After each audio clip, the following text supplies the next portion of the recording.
پاکستانی قوم ایک جرری اور بہادر قوم ہے جس نے بڑی جواں مردی سے جنگوں، سیلابوں، زلزلوں، دہشت گردوں، وباؤں، سازشوں اور معاشی بحرانوں کا ہمیشہ ڈٹ کر مقابلہ کیا ہے۔ آپ کو ہمارا چینل پسند آئے تو اسے سبسکرائب ضرور کیجیے گا۔ سیاسی اور معاشی عدم استحکام جو کئی دہائیوں سے ہمارا پیچھا نہیں چھوڑ رہا، اس نے عوام کے اعصاب کو بھی متاثر کیا ہے۔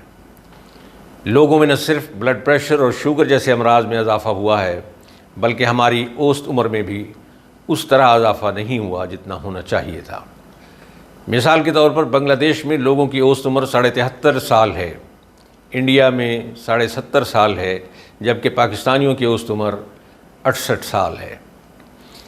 آپ وزیر اعظم سے لے کر ایک مزدور تک کے چہروں کو غور سے دیکھیں تو ان کے چہروں پر تناؤ، پریشانی، سٹریس اور خوف کی لہریں رقص کرتی ہوئی نظر آئیں گی۔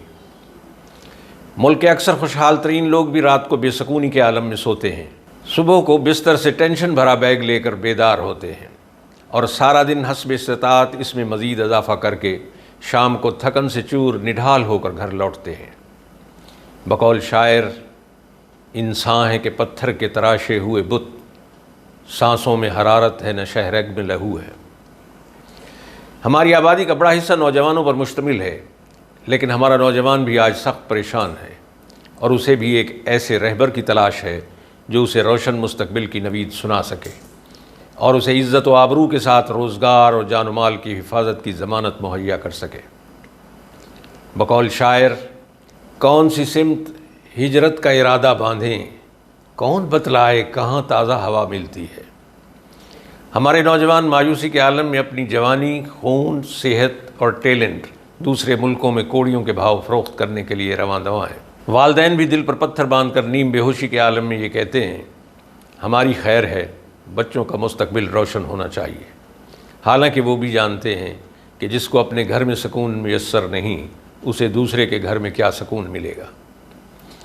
بے یقینی کی ایسی فضا ہے کہ صاحب اقتدار شخص کو بھی یہ معلوم نہیں کہ کل اس کے ساتھ کیا ہونے والا ہے۔ اقتدار کی کرسی چھوڑنے کے بعد اس کی قیامگاہ جیل کی کال کوٹھڑی ہوگی یا زندہ رہنے کے لیے کسی اور ملک میں پناہ لینا پڑے گی، اور دفن ہونے کے لیے کسی اور ملک سے 2 گز زمین مستعار لینا ہوگی۔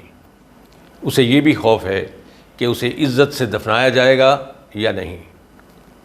مجھے ملک کے ایک عظیم محسن عبدالقدیر خان مرحوم کے وہ الفاظ اچھی طرح یاد ہیں جب انہوں نے علالت کے دوران ہسپتال سے عوام کو ایک اپیل کی تھی کہ میرے مرنے کے بعد میرا جنازہ ضرور پڑھنا اور میری مغفرت کی دعا کرنا۔ یہ کتنے دکھ کی بات ہے کہ مشکل ترین وقت میں نامساعد حالات کے باوجود ایک شخص نے پوری قوم پر احسان کر کے اسے اقوام عالم میں طاقتور قوموں کی صف میں لا کھڑا کیا، اور مرتے وقت اس کو اپنی قوم سے اپنے جنازے میں شامل ہونے کے لیے اور دعائے مغفرت کے لیے اپیل کرنا پڑی۔ بقول شاعر، صبح کے تخت نشین شام کو مجرم ٹھہرے، ہم نے پل بھر میں نصیبوں کو بدلتے دیکھا۔ کیا ہم اتنی جلدی محسنوں کے احسانات کو بھول جاتے ہیں؟ کیا ہم احسان فراموش قوم ہیں؟ مجھے اس وقت بہت حیرانی ہوئی جب وزیر اعلیٰ سندھ کے علاوہ قابل ذکر اہم شخصیت جنازے میں موجود نہ تھی۔ ہم دوسرے لوگوں سے اپنی توقعات تو بہت وابستہ کر لیتے ہیں، لیکن دوسروں کا احسان تسلیم کرنے میں بہت کنجوسی کا مظاہرہ کرتے ہیں۔ شاید اسی لیے محسن کش قوموں کو بہت سے عذاب جھیلنے پڑتے ہیں۔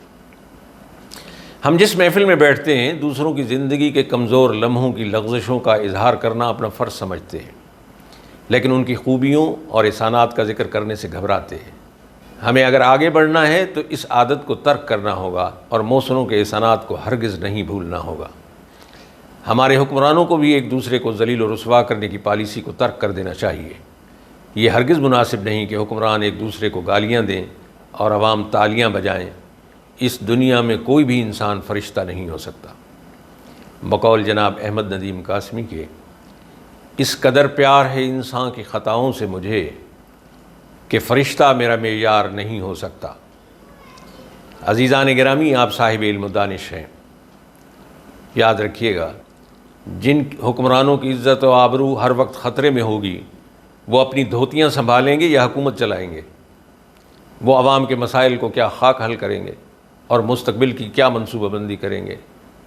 ہم کیوں بھول جاتے ہیں کہ کسی شخص کو بے عزت کر کے زمانے بھر میں رسوا کر کے اس سے خیر کی توقع رکھنا بڑی ہمت کی بات ہے۔